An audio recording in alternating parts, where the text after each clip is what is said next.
Hello and welcome everyone, hope you are doing great.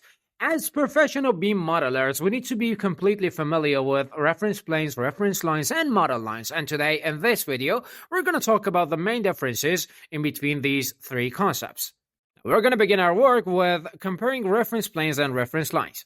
First up, we got this graphical difference in between them, like for the reference plane, we got a dashed line, but for reference line, we got a solid form, but we can always control the graphics.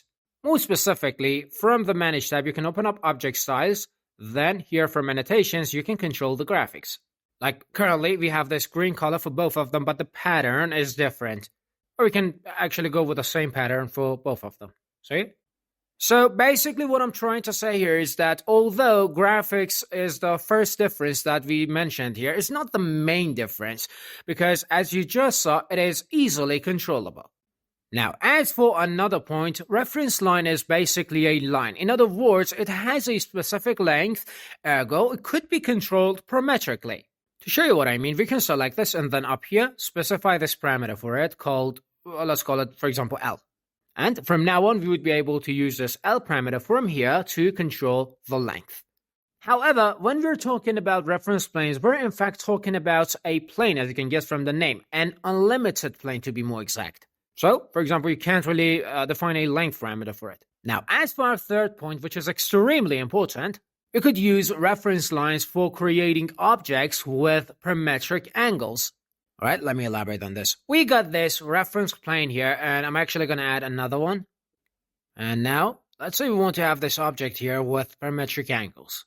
For doing that, we should definitely be using reference lines, not reference planes, because as I said, reference planes are unlimited. We don't have anything called starting or end point to, for example, lock to this intersection point here.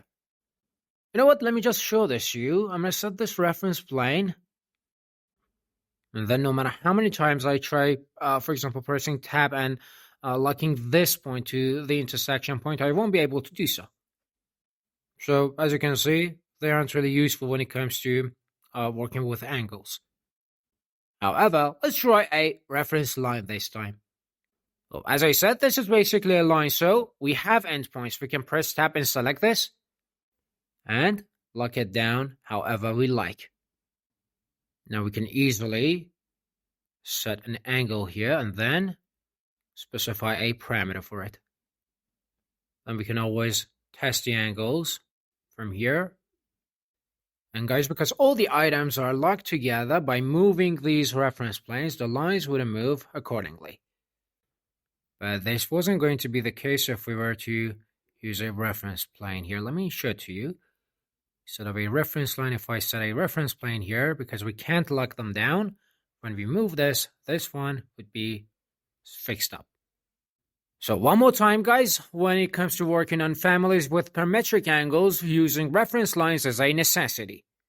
All right, now, next up, guys, let's say we have some reference planes and we want to have a parametric length in between them. Like when it comes to specifying the diameter of a rectangle. You know what? I'm trying to demonstrate here. We have some dimensions. I'm specifying these parameters. All right, good. Now, take a look at this. Obviously, we can't use a reference plane, guys, because, as I said, we don't have any endpoints. Ergo, we should be using a reference line here so that we would be able to use the endpoints to lock the line to these surrounding reference planes. Now, interestingly enough, guys, due to these endpoints that we have when we are working with reference lines, we can actually skip this whole locking thing. But, well, in order to make sure that we won't be facing any problems, it's always better to do the locking. All right, now one more time, because we have the locks, if you open up the family and type and try changing the lengths, as you can see, everything would work perfectly fine. We have this consistency in between reference planes and reference lines. All right, guys, moving on to the next point, which would be regarding creating the objects with curvature in them. You know what, guys, let me just put this simply. We don't have a curved reference plane, so that's why we should be using reference lines again. As you can see, I can use the endpoints here again. Then, from family and type, by controlling this W parameter, I can in fact control the arc or the curve. Now, guys, being familiar with these characteristics and knowing about the similarities and differences in between these items is an essentiality, is a must when it comes to creating parametric families. All right. Now, as I said before, guys, a reference plane is an unlimited plane which cannot be drawn in a 3D view, only in a 2D view, and obviously it won't be displayed in a 3D view either. And also, guys, when we set a reference plane, we would somehow be presented with two views, a west view and also an east one. Well, obviously, if we were to set it on this side, we would have gotten a north and a south view.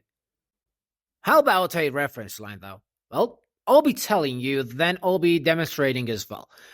The thing is, guys, we would be able to set a reference line inside a 3D view as well. And also, when we set a reference line, we would be presented with 6 views or 6 planes, faces, whatever you want to call it. I'm talking about top, bottom, left, right, and also 2 planes at the endpoints. And the last 2 planes are extremely important, guys. Let me elaborate.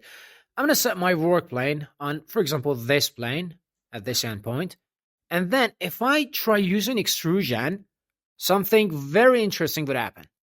If I try moving this line, guys, this object would move accordingly. And furthermore, if we define a parameter for this line, for the length of this line, guys, and then also if I lock the object here by changing this length parameter, the object would be relocated. Honestly, guys, these features are awesome, and knowing about them is what makes the difference, is what makes you a professional user or BIM modeler. All right, guys, let's talk about the differences in between reference lines and model lines. First off, guys, within a project's workspace, we don't have an actual item called the reference line. We only got reference plane and model lines. And then we also have this detail line, guys, which doesn't really have anything to do with our current discussion. So, yeah, moving on. Alright then, as I was saying, guys, we got no such thing called the reference line within a project's workspace. So instead, we can talk about it using a family template or even a mesh template. Now, unlike in project template, guys, when it comes to working in family templates, we actually have all 3 items. Up to this point, we talked about the differences in between reference planes and reference lines. Now we can talk about the differences in between reference lines and model lines. I want to begin with using a model line here for setting a circle. And then next to the model line, I'm going to add a reference line, As you can see, I've got 2 circles, and I want both of them to have parametric radiuses. So I'm going to specify this R parameter for them. Then I'm going to try using them for creating a form, a geometrical form. As you can see, I'm using create model to create these 2 cylinders. Now, what I'm going to do would be trying to change that radius parameter that we created earlier. And honestly, the difference in between these 2 cylinders would be drastically huge. For example, give me 3000 and apply. As you can see, guys, the form in this cylinder changed completely according to the form of our base circle. In other words, the top and bottom faces worked exactly the same. In the model line version, though, the bottom face or the base circle worked completely independently. Now, let's assume during a project you need to work with a cylinder, a parametric cylinder, and instead of using a reference line, you would go with a model line, and as a result, the whole thing would be ruined. So this would simply be another reason why we should be completely familiar with these items. Alright guys, as for another point, let's say I need to remove the lines. I'm going to go ahead and remove the reference line first. As you can see, this whole thing disappears, but if I do the same for the model line, as you can see, the top face remains intact. So again, guys, the faces would work completely independently from each other in the objects they would create using model lines. Now let's try making this a bit more interesting. I'm going to set a couple of lines here, one using model lines and the other using reference lines. And then I'm going to extrude them both. Alright, now what I'm going to do next would be, I'm going to press tab and select the top edge and this one and move it up. So I'm easily able to resize this manually. How about this one though? Well, let's find out. I'm going to press tab and try selecting the top edge. As you can see, we're getting no handles, meaning no manual control. Now, don't get me wrong though, guys, we're still able to control the dimensions. I mean, we just need to do it from the Properties tab. For example, let's try changing the height here, or the width. For the other one though, guys, as you can see, when we select it, we'll get basically no numeric parameters. See, only this handle. To be honest, guys, this is a very important point, very important difference. Simple, yet extremely important. Right, moving on. Next up, let's say we want to create a pattern for this face, for this plane.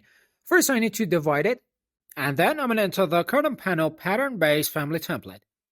Now, as you can see, by default, we got some lines here, and all of them are reference lines. Well, this is actually what I suggest, what I recommend. We should be using the reference lines for creating models within, for example, mass templates. Now, let's say I want to create a formula. I'm going to select these 2 points, and then click on this item. As you can see, we'll get this line. What is it though? Is it a reference line or a model line? Well, let's select it to find out. Guys, as you can see in the properties, this item, its reference line is deactivated, meaning we're dealing with a model line. So then the important and interesting point that we can get out of this whole thing is the fact that we would be able to convert model lines and reference lines into each other. Anyway, I'm just going to stick with a model line here, and I'm going to set this point on it. Then I'm going to set my work plane on the point. Then using a model line, I'm going to set a line right on this point. Like this. After that, I'm going to complete this using a couple of speed lines. Now, I'm going to use this and also these reference lines to create a form. Something like this, guys. Now, this is ready, guys. We can load this into our project. And remember, by the way, these are just references. These are reference lines, so they won't be visible within the project. Let me show it to you. I'm going to go ahead and try selecting my family and reproduce it on this face. Take a closer look though, guys. Didn't I just said the lines won't be displayed? What's going on then? Basically, guys, when we label an item as a reference, we mean that that item is actually an auxiliary one, so it shouldn't be displayed. However, these lines here are actually model lines. So, let me put it in this way then. If you want to make sure that your auxiliary lines won't be displayed within the project, you just need to use reference lines. And now that we have model lines here, as I said before, we can easily convert them into reference lines. How? By activating this item here is a reference. Now I'm going to load this in again. Wait for it. There we go. No more lines, only the form. Alright guys, that will be all in this video. We went through some very important and useful points regarding Revit, which as a Revit user and BIM modeler, you need to be completely familiar with. And for further points regarding the software, you can check my Revit course through the link in the description. Hope you all enjoyed the session. See you next time.